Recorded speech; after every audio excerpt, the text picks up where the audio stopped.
Hello again to another Agricolor Reacts with a bit of a sore throat today. Sorry for that. I apologize and forgive me my voice. Anyway, I'll be watching how Marvel actually makes movies years before filming from Movies Insider. From Insider. And basically, it's something I'm interested because I love Marvel movies. The build up to the end game was absolutely brilliant and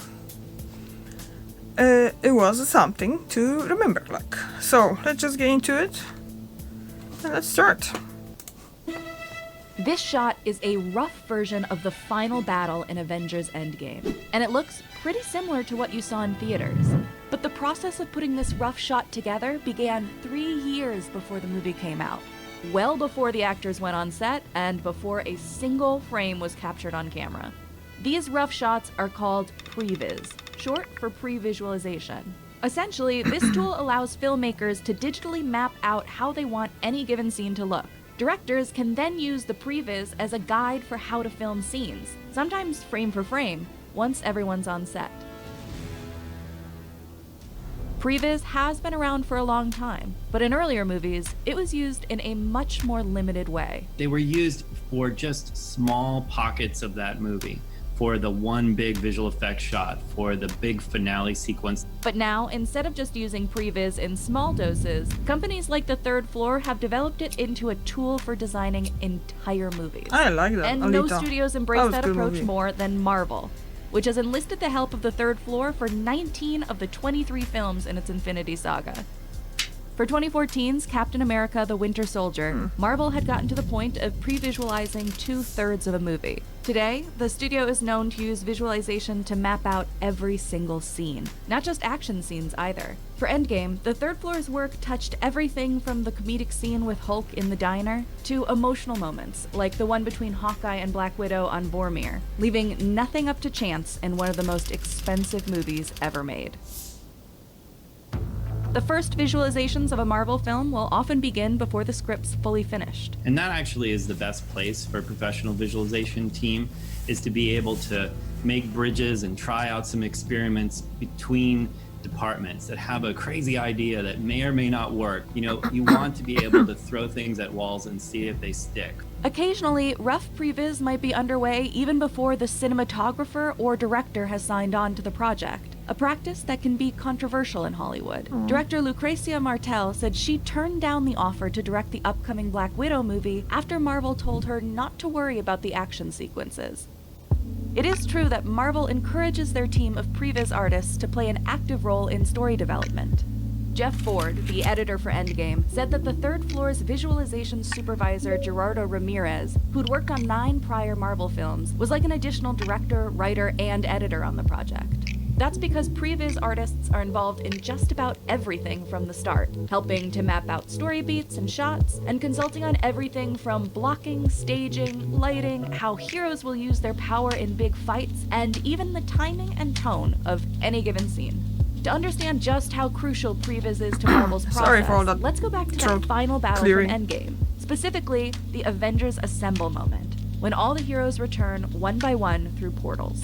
The Third Floor presented Marvel with 2 prevised takes on that arrival moment. One was slower and more emotional, while the other was higher energy and had the heroes arriving mid-charge. Ultimately, Marvel went with a blend of the 2 versions. A lot of this is done to save money. Today's previs tools allow filmmakers to do virtual location scouting and test out advanced camera work. Take, for example, the Sony Marvel movie The Amazing Spider-Man, which was shot in 3D. The filmmakers wanted to have some cool first-person shots of Spider-Man swinging through New York, but they didn't want to make audiences nauseous. So they used previs from the visualization studio Proof to determine how much and what type of movement people would be able to handle. All of this is then extracted into a blueprint for production called TechViz, which provides filmmakers with all the data and diagrams they'll need to actually recreate each shot in real life. Essentially, this is where all the detailed math happens. Remember this scene from Thor Ragnarok where Heimdall leads the Asgardians across the bridge? The Third Floor did the tech viz for that crane shot to work out the camera height and lenses they'd need, along with the distance from which they'd film the characters. For Endgame, they produced over 100 different technical mock-ups containing information like this, all of it accurate to the real locations and equipment they'd be using. Getting all the numbers down pat is especially important for a movie like Ant-Man, where characters dramatically fluctuate in size from one moment to the next. Or Doctor Strange, where the folding city imagery required a lot of dimensional mathematics. And TechViz is useful for quieter beats, too. Marvel used it to define the camera parameters for this weighty scene between Hawkeye and Black Widow in Endgame, to make sure they'd hit the right tone and visual impact. Filmmakers can even plug the data from TechViz into a motion control camera system, which lets you program precise, repeatable camera movements. They're also well versed in programming robotic dollies, robotic cranes that move the camera around. Setting up such a tightly controlled shooting environment can speed up production a lot. And when you're on location for a Marvel movie, every minute counts. The visualization process doesn't end with shooting, though. The third floor's work on a Marvel film can run all the way up to the end of post-production, because of a process called post-viz. This involves taking the live-action photography they've shot and combining it with the pre-viz elements. Take this moment in Endgame, where Strange, Spider-Man, and Star-Lord join the final battle. The third floor started with completely digital pre-viz and tech-viz for the shot, which Marvel then used to film the actors on a green screen. Next, the third floor reintroduced some key previs elements, like the background and the outline of the portal. For Endgame, the third floor's artists made 7,300 previs shots. Over 7,000 of those ultimately became post-viz shots. The post-viz shots serve as placeholders in early cuts of the film, allowing Marvel to quickly preview it before commissioning the finishing effects. Marvel will often screen these versions of the film, filled with post-viz, in front of test audiences to get an idea of how the film might be received. Plus, the post-viz shots provide a template to the VFX artists, who take on the movie's final effects work. Using visualization from beginning to end can save Marvel millions on expensive effects and shoots. And ultimately, having all the technical stuff squared away will ideally free up the director to focus on getting the best performances from their actors on set. They can be warned about things that are up and coming that might impact their craft, so that they're not surprised about it when they walk onto the set. But doesn't having all of these shots pre-rendered diminish the role of directors on Marvel movies? Not necessarily.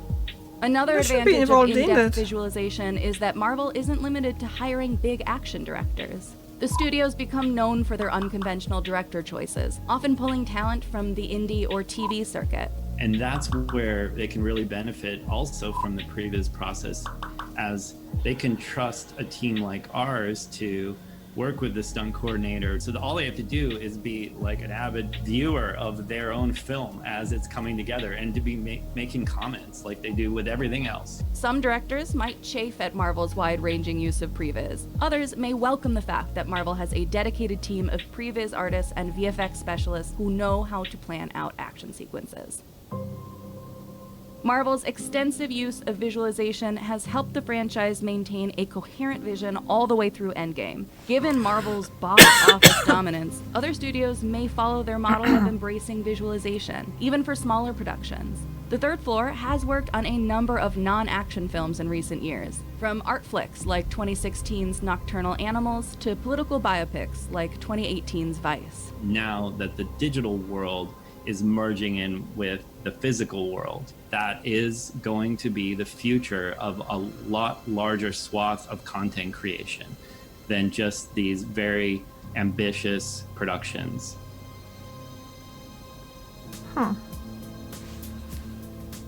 So, what do you think, guys?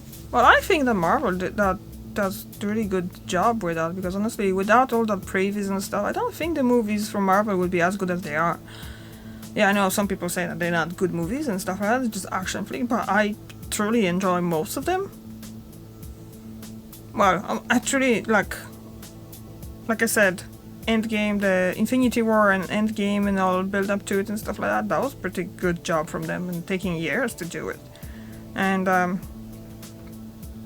it's something that you kind of have to take in account, that basically everything changes as the time goes, and the production, the movie, the way of how movies were made were changing over the past 100 years, or more than 100 years now that we're making movies.